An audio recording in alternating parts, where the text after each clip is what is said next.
I remember being like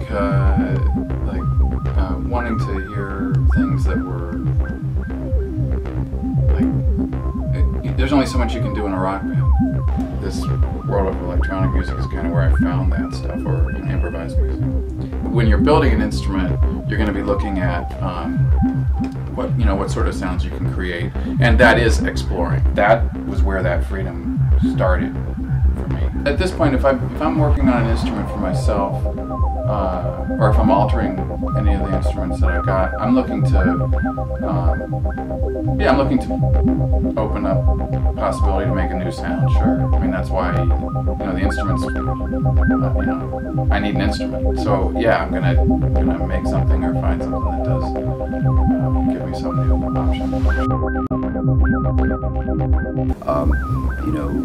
For me, it was things like hearing a tape playing backwards, slowed down for the first time. It was just, oh my God, sound is can be made to be something that goes beyond what I can do with my fingers and with strings, and that for me, I guess, was my seduction into electronic music. And that's the thing, by being seduced into electronic music, I think that there's this natural affinity with what people, or at least in my own mind, what I imagine experimental music to be.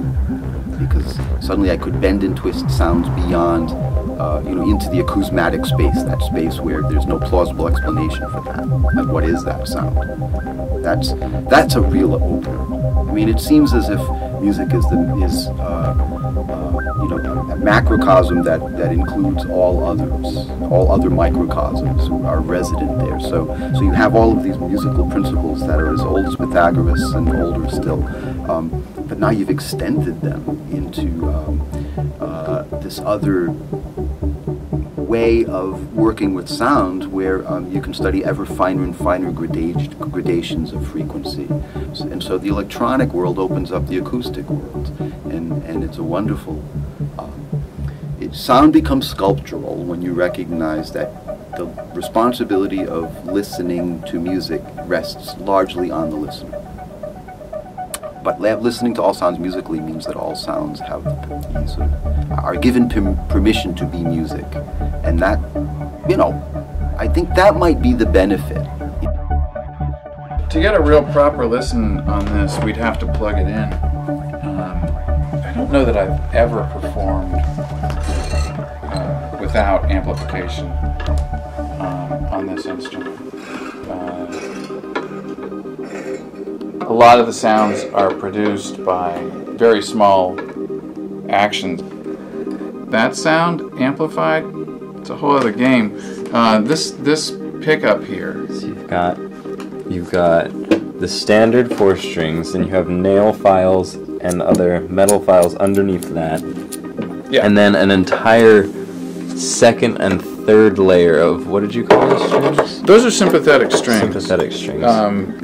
Not my invention. The tailpiece actuates those two. Those strings come around this pin and come back to a tuning block. And this piece of metal here I found on the street. It's from a construction site. The cello was getting boring, and I found that on the street, and then that's at least 15 years ago. That's really, instrument's been taken apart. This is attachable and detachable, as you saw in a minute.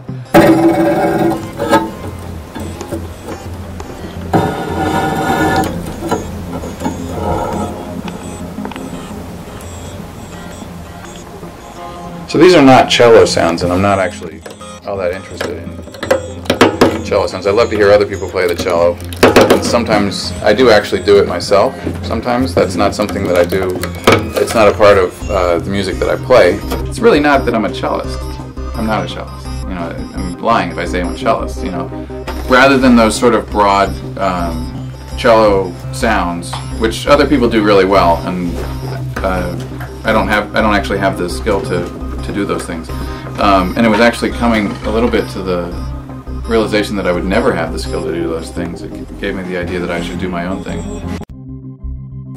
Why do you listen to experimental music? Because I make it and I feel that, you know, as I'm making it, listening to it is inevitable. But I'm interested in ways of organizing sound that are varied and include as many modes and dimensions and approaches as I can imagine. And I find that it helps stimulate my own imagination to expose myself to the imaginations of others. I find that my music comes out more or less as a continuing process and cycle of experiments. But those experiments are often personal in some way. I think if I had been born in caveman times, I would have either been dead or a shaman. You know, like I would have been killed early on because I'm kind of a runt. But at the same time, I was, I guess, able to make musical sounds pretty early, and so they might have let me live and let me be a shaman, and I might have just barely survived in that way, you know. But that became my social role, you know. The guy who makes music was a thing. And I've learned so much from watching shows, from being at shows and seeing people do things, you know, in real time and in real space. The first show was kind of a little tepid. It was good, but it was a little tepid. And then the second show, Jason, like, it was over the top. I mean, it's terrible to describe, but he had this enormous piece of metal, which was like an air duct that was probably 6 or 8 feet, 6 feet at least, with a contact mic on it, coming out of a huge PV keyboard amp. I'm not sure exactly what he brought to this gig. It was a long time ago, but I remember playing, and this sort of like enormous roar starts to come from actually over here. I turned around, and Jason had this grinder in his, like a bench grinder, not an angle grinder that's like a hand tool, but honestly a bench grinder, that he's grinding this air duct. But I turned around, just this like utter chaos. Sort of, I mean, it's a little similar to the Daniel Carter moment of like, holy shit. But it was, you know, it sounded amazing, and it totally looked amazing. And I turned around and I was like, holy shit, I could, like, you know, that we could all die. Has music ever made you see the world differently?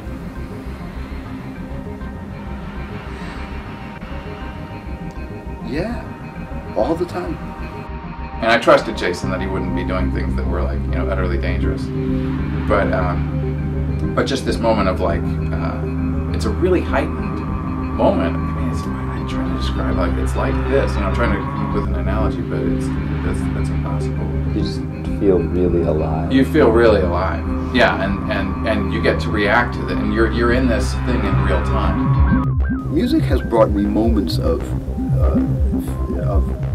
what has felt like, you know, points of transcendence, where for a split second, I think maybe that's partly what I'm always kind of hoping for, in fact, is that, you know, for a split second there, all is in order. All has reached some momentary point of transcendent perfection. And I'm not sure what else has ever done that for me in quite that same way. This was just like, you know, this super energetic thing, and really chaotic, and really like the earth cracking kind of feeling. Beautiful. You know, it would be impossible for me to think about not doing it.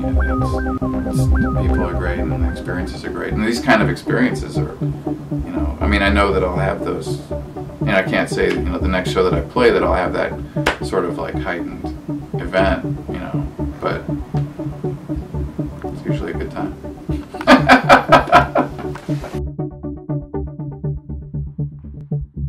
How do you think non-event benefits the community? So, well, I mean, I don't know much about it, but if I understand it to be a venue which will be oriented toward the presentation of opportunities for the performance and experience of unusual music making, then what a godsend. So How's it helped me? I look at it as being incredibly generous with their time and their energy to go through the hell of setting up shows. It's a nightmare. I know just from like booking tours. I mean, non-events shows tend to be a little classier too. I mean, they're put on. I mean, the current crew and every crew that's been involved with that, you know, they take care of things. Non-event does generally a great job of putting those types of things together. It's really a nightmare to organize all that stuff. So I'm incredibly grateful to everybody who's been in. I mean, it's a long list of folks who have been involved.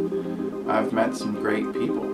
They're just straight up great people, and there's something to say too. I mean, I've been involved with a lot of music scenes, and that there's really this one in particular. There's absolutely no hope of getting rich, or famous, or really being cool beyond a very small room. You walk out on the street, and you're not cool for doing those things.